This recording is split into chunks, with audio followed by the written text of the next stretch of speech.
Assalamualaikum warahmatullahi wabarakatuh. Selamat pagi semuanya. Tabib pun, apa kabar kalian pada pagi hari ini? Alhamdulillah kita dalam keadaan sehat.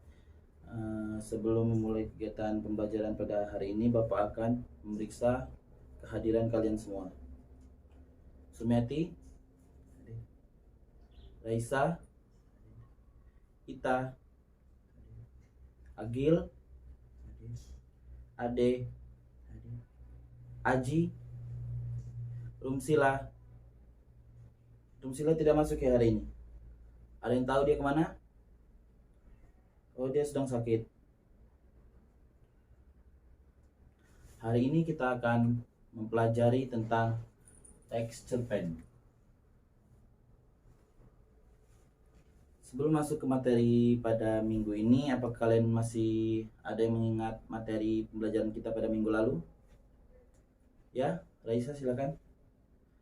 Bagus sekali jika kalian masih mengingat pembelajaran kita pada minggu lalu.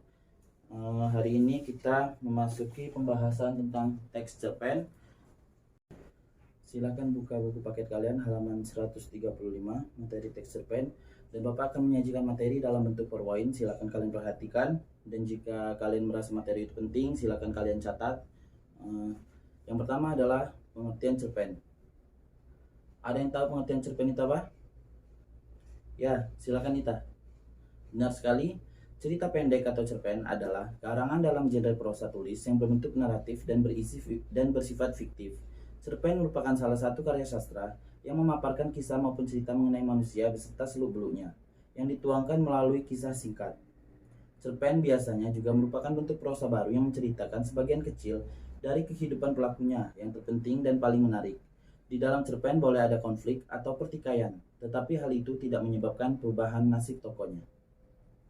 Selanjutnya adalah unsur pembangun teks cerpen. Ada yang tahu unsur dari pembangun teks cerpen? Ya, silakan Ade. Benar sekali. Cerpen dibangun berdasarkan dua unsur anak-anak. Yang pertama adalah unsur intrinsik dan yang kedua adalah unsur ekstrinsik. Keduanya biasa juga disebut sebagai unsur pembangun dalam teks cerpen. Unsur yang pertama adalah unsur intrinsik. Unsur itu meliputi tema, alur, penokohan, latar, sudut pandang, dan amanat. Ya, sementara unsur ekstrinsik menekankan pada latar belakang yang mempengaruhi lahirnya sebuah karya sastra tersebut. Latar belakang tersebut biasanya berkaitan dengan ekonomi, religi, politik, dan budaya. Sebab cerpen tidak muncul dari kekosongan budaya. Yang pertama adalah tema. Tema merupakan gagasan dasar umum yang menopang sebuah karya sastra. Tema menjadi dasar pengembangan seluruh cerita. Oleh karena itu, tema bersifat menjiwai seluruh bagian cerita itu. Sebagai contoh, sebuah cerpen dapat bertema keadilan, persahabatan, perjuangan, cita-cita, atau kecerdikan. Yang kedua adalah alur cerita. Alur cerita berisi jalannya cerita dari awal sampai akhir. Alur dibagi menjadi tiga, yakni alur maju, alur mundur, dan alur campuran.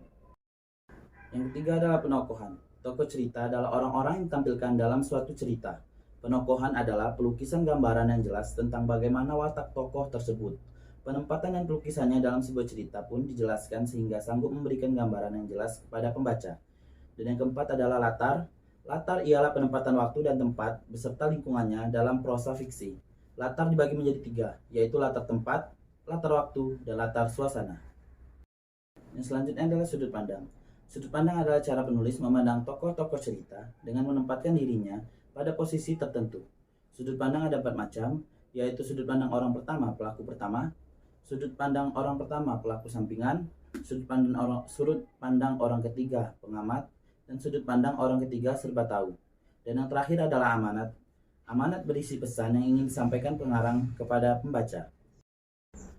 Setelah kalian mengetahui unsur dan struktur dari sebuah cerpen, selanjutnya kalian perlu mengetahui ciri-ciri dari sebuah cerpen itu. Yang pertama, cerita kebanyakan dibuat berdasarkan kisah yang terjadi dalam kehidupan sehari-hari.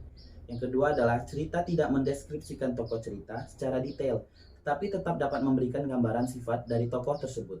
Yang ketiga, cerita ditulis menggunakan kata-kata sederhana dan mudah dipahami oleh pembaca. Dan yang keempat, cerita dibuat dengan hanya menceritakan satu kejadian atau satu peristiwa saja. Baiklah, sampai di sini. Apakah ada yang ingin kalian tanyakan atau kurang kalian pahami? Silakan ditanyakan. Belum ada?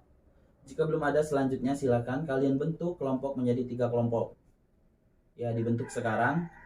Dan silakan kalian perhatikan contoh cerpen yang sudah Bapak tampilkan. Bapak mengambil penggalan dari cerpen yang berjudul Cerita dari Belakang Wihara. Silakan kalian diskusikan secara berkelompok unsur intrinsik dan unsur ekstrinsik dari cerita yang sudah Bapak tampilkan.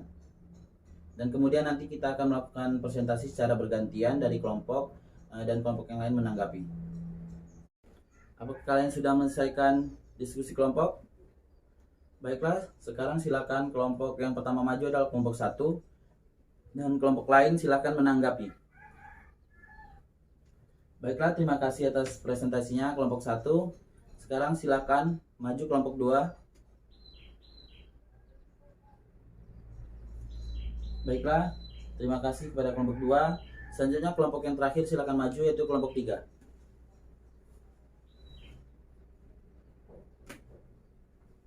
Bagus sekali presentasi dari kalian, dari masing-masing kelompok. Kalian sudah memahami unsur-unsur pembangun dari teks cerpen itu.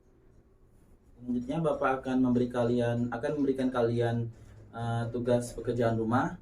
Silakan kalian buka buku paket kalian yang tadi. Di situ ada teks cerpen Sang Juara dari Indonesia Timur.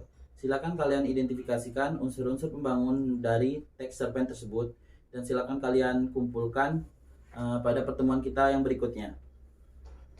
Sampai di sini apakah ada yang ingin kalian tanyakan atau kalian kurang pahami? Tidak ada? Jika tidak ada, apakah ada yang bisa menyimpulkan materi pembelajaran sudah kita pelajari pada hari ini? Ya, silakan Haji. Ya, benar sekali. Terima kasih atas simpulannya.